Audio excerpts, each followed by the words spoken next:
বন্ধুরা, কেমন আছেন সবাই? সিম্পল মিনি ব্লগে আপনাদের স্বাগত। আজ আমার ছেলে একটা রেসিপি বানাচ্ছে, তো কী বানাচ্ছে সেটা ওই জানে, আমি কিন্তু জানি না রেসিপিটা। তো এখানে আমি মাংসটাকে ধুয়ে পুরো ফ্রেশ করে একটা পাত্রের মধ্যে নিয়েছি, আর একটা আলু নিয়েছি, আর একটা আলু সিদ্ধ আছে, সিদ্ধ করা। তো এটাকে এবার আমরা সিদ্ধ করতে দেবো এই মাংসটাকে। তো আমি এটাকে এবার মেশিনে বসিয়ে দেবো, মেশিন চালিয়ে দিচ্ছি। আমাদের মাংসটা সিদ্ধ হয়ে গেছে, এবার নামিয়ে নেবো। আমি নামাতে পারবো না, তো মা নামিয়ে নিচ্ছে। এখানে কী করবি এবার? না, জল, যাতে এটা একটু ঠান্ডা হয়ে যায়। তো আমি মাংসটা এখানে জল ঝরিয়ে একটা থালাতে তুলে নিয়েছি। আর তো এখানে আমি মাংসটা মেখে নেবো, তার জন্য হাড়গুলো আলাদা করে দিচ্ছি। আর এরকম মেখে নিতে হবে, একদম ম্যাশ করে নিতে হবে ভালো করে, আর হাড়গুলোকে আলাদা করে দিতে হবে। তো আমি ভালো করে মাংসটাকে ম্যাশ করে নিয়েছি। তো এবার আলুটাকে আমি গ্রেট করে দিয়ে দেবো।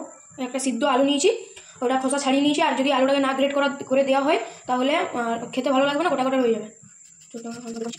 তো এবার আমি গ্রেট করে দিয়ে দিয়েছি। এবার এটাকে মেখে নেবো মাংসের সাথে পুরো ভালো করে। তো এখানে একটু নুন দিয়ে দেবো, সামান্য পরিমাণে এখানে হলুদ দিয়ে দেবো, আর এখানে দিয়ে দেবো একটু জিরে ধনে গুঁড়ো, অল্প পরিমাণে দেবো ভাজা মশলা, এখানে দিয়ে দেবো মিট মশলাটা বেশি করে দেবেন মিট মশলাটা। তো এবার এটাকে মেখে নেবো। আর এখানে দিয়ে দেবো কাশ্মীরি লঙ্কা গুঁড়ি, এবার দিয়ে দেবো একটু লাল লঙ্কার গুঁড়ো।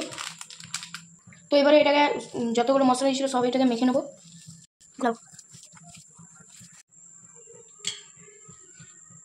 তো চিজটাকে ছোটো ছোটো পিস করে নিয়েছি আমরা। তো চিজটা কেটে নিচ্ছি, আর এটাকে কিউব কিউব বানিয়ে ওই মাংসের যে বলটা হবে বলটার মধ্যে দিতে হবে। তো এখানে চিকেনের বলটা বানিয়ে নিচ্ছি।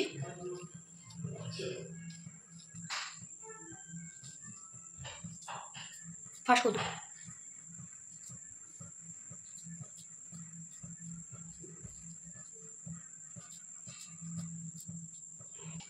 তো আমি বলটাতে মাঝে এরকম করে ফুটো করে নিচ্ছি।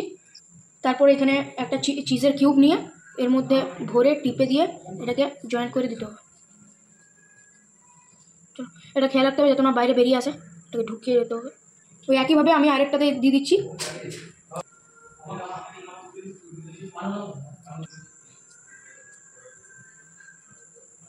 তো আমার সব বলগুলো চিজ ভরা হয়ে গেছে। এবার আমি ব্রেড স্কাম নিয়েছি, ব্রেড স্কামে কোট করে এবারে এটাকে ফ্রাইং প্যানে দেবো।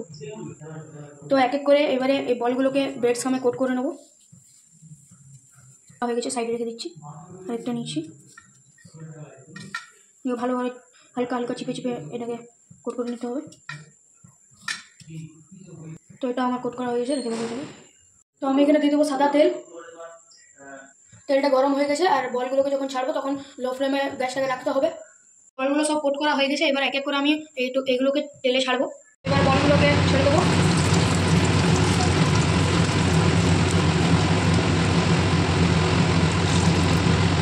তো এইও আমাদের এগুলো হয়ে গেছে।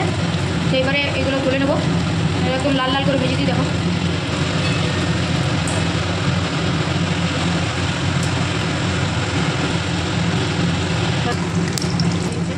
বাকিগুলো এবার দিয়ে দিচ্ছি তেলের মতো। এবার এগুলো আমার হয়ে গেছে, আমি এবার এগুলো তুলে নেব। আমার ছেলে অনেকক্ষণ ধরে করছিল, আর সে করতে পারলো না, তাই আমি হাত লাগালাম। এবার এগুলো আমি একটা প্লেটে পরিবেশন করে দেখাচ্ছি। আমার ভিডিওটি এখনকার মতো এই পর্যন্ত। যদি ভালো লেগে থাকে তাহলে একটা লাইক করে দেবেন। আপনারা ভালো থাকবেন, সুস্থ থাকবেন।